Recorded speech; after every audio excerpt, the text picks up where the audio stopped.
Hi అండి, నేను doctor Srilatha, consultant gynaecologist JJF hospital. చాలా మంది పీరియడ్స్ మధ్యలో బ్లీడింగ్ కనిపిస్తుంది అని చెప్పి వరి అవుతూ వస్తూ ఉంటారండి. చాలా మందికి ఈ స్పాటింగ్ పీవీ అనేది 1 or 2 days లోనే తగ్గిపోతుంది.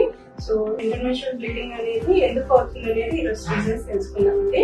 First and most common thing ఏంటంటే ఓవలేషన్ టైంలో బ్లీడింగ్ అవ్వడం, ఓవలేటరీ బ్లీడింగ్ అని అంటారు. సో దీంట్లో ఏంటంటే మనకి ఎగ్ రిలీజ్ అయ్యే టైంలో కొంతమందికి కొంచెం బ్లీడింగ్ కనిపిస్తూ ఉంటుంది. దాంతో పాటు కొంతమందికి పెయిన్ కూడా వస్తుంది. బట్ అది 1 or 2 days ఉంటుంది. 1 pad కూడా ఫిల్ అవ్వనంత తక్కువగా అవుతుంది. ఇలా అయితే మనకి కంగారు పడాల్సిన అవసరం లేదండి. అది మనకి ఓవలేషన్ జరుగుతుందని మాత్రమే ఇండికేషన్. నెక్స్ట్ కొంతమందికి మధ్య మధ్యలో పీరియడ్ తో సంబంధం లేకుండా పీరియడ్ అయిపోయిన తర్వాత కూడా స్పాటింగ్ కనిపిస్తూ ఉంటుంది. వాళ్ళకి ఏంటంటే హార్మోనల్ ఇంబాలెన్స్ ఒక రీజన్ అయి ఉంటుందండి. హార్మోనల్ ఇంబాలెన్స్ లో మెయిన్ గా PCOS అనేది ఫస్ట్ అండ్ థైరాయిడ్ ఇష్యూస్ వల్ల కూడా స్పాటింగ్ పీవీ అనేది వస్తుంది. కొంతమందికి స్ట్రెస్ ఎక్కువ అవడం వల్ల, హార్మోనల్ ఇంబాలెన్స్ అవడం వల్ల కూడా స్పాటింగ్ పీవీ అనేది ఉంటుంది. కొంతమందికి మధ్య మధ్యలో కనిపిస్తూ అండ్ హస్బెండ్ తో ఇంటర్ కోర్స్ చేసిన తర్వాత కూడా మనకి బ్లీడింగ్ కనిపిస్తూ ఉంటుంది. దీన్ని పోస్ట్ కైటల్ బ్లీడింగ్ అని అంటారు.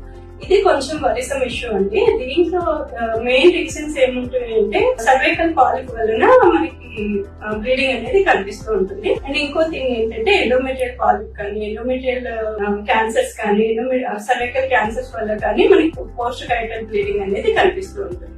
అండ్ ఎల్ఎల్ఈ పేషెంట్స్ లో మనకి మెనోపాజ్ అయిపోయిన తర్వాత స్పాటింగ్ అనేది కనిపిస్తుంది అని అంటే మనం ఖచ్చితంగా ఈ ఎండోమెట్రియల్ క్యాన్సర్ కానీ, సర్వైకల్ క్యాన్సర్స్ కానీ రూల్ అవుట్ చేసుకోవాల్సి వస్తుంది. కొంతమందికి ప్రెగ్నెన్సీ ప్లానింగ్ లో ఉన్న వాళ్ళకి పీరియడ్ కొంచెం మిస్ అయిన తర్వాత మళ్ళీ మనకి స్పాటింగ్ కనిపిస్తూ ఉంటుందంటే అది మనం ఇంప్లాంటేషన్ బ్లీడింగ్ లాగా కన్సిడర్ చేస్తాం. మనకి ఎప్పుడైనా స్పాటింగ్ పీవీ అనేది ఎక్కువ డేస్ ఉంటుంది అని అంటే ఖచ్చితంగా గైనకాలజిస్ట్ ని కన్సల్ట్ చేయాలి. వాళ్ళు proper physical examination like pelvic examination అది చేసి రీజన్ ఏంటి అనేది ఫైండ్ అవుట్ చేస్తారు. అండ్ అవసరమైతే స్కాన్స్ కూడా చేయిస్తారు. క్యాన్సర్స్ లాగా ఏమైనా సస్పెక్ట్ చేస్తే సర్వైకల్ ఏరియాలో నుంచి పాప్స్మియర్ అండ్ ఎండోమెట్రియల్ టిష్యూ కోసం ఎండోమెట్రియల్ బయాప్సీ కూడా చేసుకుని కాజ్ ఫస్ట్ ఫైండ్ అవుట్ చేసుకుని దానికి తగ్గట్టు ట్రీట్మెంట్ తీసుకుంటే సరిపోతుంది. Thank you very much.